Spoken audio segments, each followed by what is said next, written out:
एक सच्ची घटना बताता हूँ। एक डॉक्टर था, वो लोगों को ठीक करने के लिए अपने प्राणों तक की बलि दे दे ऐसा काम करता था। तो जिस एरिया में रहता था कई जगहों पे उसकी कार नहीं जा सकती थी, तो उसको पैदल जाना पड़ता था।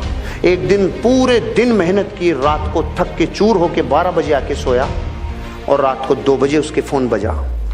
2 बजे उसका फ़ोन उसकी वाइफ ने उठाया, तो वाइफ फ़ोन पे उसको समझा रही थी कि आप उसकी गर्म पट्टी की जगह, वो गर्म हो रही है तो ठंडी पट्टी लगाओ, उसको कुछ प्राइमरी ट्रीटमेंट दो। इतने में इसकी चेतना ने इसको आवाज़ दी। कौन है? कि एक माँ है जिसकी बेटी बीमार हो रही है। उसकी चेतना ने पकड़ लिया कि कोई मेरे को याद कर रहा है। फिर उसने क्या किया, उसने पूछा कि कितनी प्रॉब्लम है, कि बुखार 104 डिग्री प्लस है। खड़ा हो गया, अपना बैग उठाया और चालू हो गया रवाना। वहाँ तक पैदल जाना था। तो जाते टाइम एक सुरंग थी, सुरंग में से जाते टाइम एक आदमी ने उसको आवाज़ दी, डॉक्टर। वो रुक गया। माचिस है क्या? तो उसने अपना बैग रखा, माचिस तिल्ली जलाई और उसकी सिगरेट जला दी। जलाते टाइम इसका चेहरा देखा, चला गया। फिर जब वापस आ रहा था उस लड़की का इलाज करके, वापस उसने पूछा, डॉक्टर माचिस है क्या? इसने फिर नीचे बैग रखा, माचिस की तिल्ली जलाई और इसकी सिगरेट जला दी। फिर भी चेहरा देखा, आगे चला गया। रात को 4 बजे 5 बजे जाके सोया। सुबह 7 बजे इसके ऑफिसर का फ़ोन आया, इसके डॉक्टर ऑफिसर का फ़ोन आया कि आपकी अर्जेंट ज़रूरत है हमें।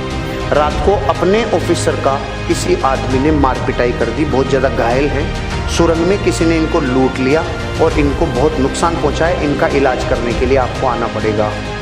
तो पहले तो डॉक्टर ने जाके सुबह 7 बजे उसका इलाज किया अपने ऑफिसर का, और फिर पूछा कि इसका ये किसने किया? तो उन्होंने कहा कि जिसने किया था सुरंग में ये काम, उस आदमी को हमने पकड़ लिया, पुलिस के हवाले कर दिया। तो उसने कहा मैं उससे मिलना चाहता हूँ। ये गया और जेल में जाके देखा तो वो वही आदमी था जिसकी रात में इसने सिगरेट जलाई थी। तो इसने बोला, इसने एक ही प्रश्न पूछा जो आपके मन में भी आ रहा है कि मैं भी तो आया था, तूने मुझे क्यों नहीं लूटा? उसका जवाब सुन के मेरी जमीन निकल गई कि मैं तेरे को लूटता भी और तेरे को कूटता भी, लेकिन जब भी तू आया मेरे पास तो तू अकेला नहीं था, तुम 2 थे, और मैं अकेले को लूटता हूँ, 2 को नहीं लूटता। अब मैं आपसे पूछ रहा हूँ, दूसरा कौन? वो देवीय शक्ति थी जो उसकी मदद कर रही थी। मैं आपको ये बताना चाह रहा हूँ, जब ये स्टोरी मैंने पढ़ी ना, ये अमेरिका के किसी डॉक्टर की कहानी है जिसने अपनी बायोग्राफी में लिखी है। उसके साथ वो पावर थी जिसको आप लोग और हम लोग सुप्रीम पावर कहते हैं, क्योंकि उसको ये पता था कि इस आदमी के साथ हादसा होगा। जो अपने प्रोफेशन को इतना बेइंतहा मोहब्बत करता है, वो तो अकेला ही था ना, उसको थोड़ी पता था।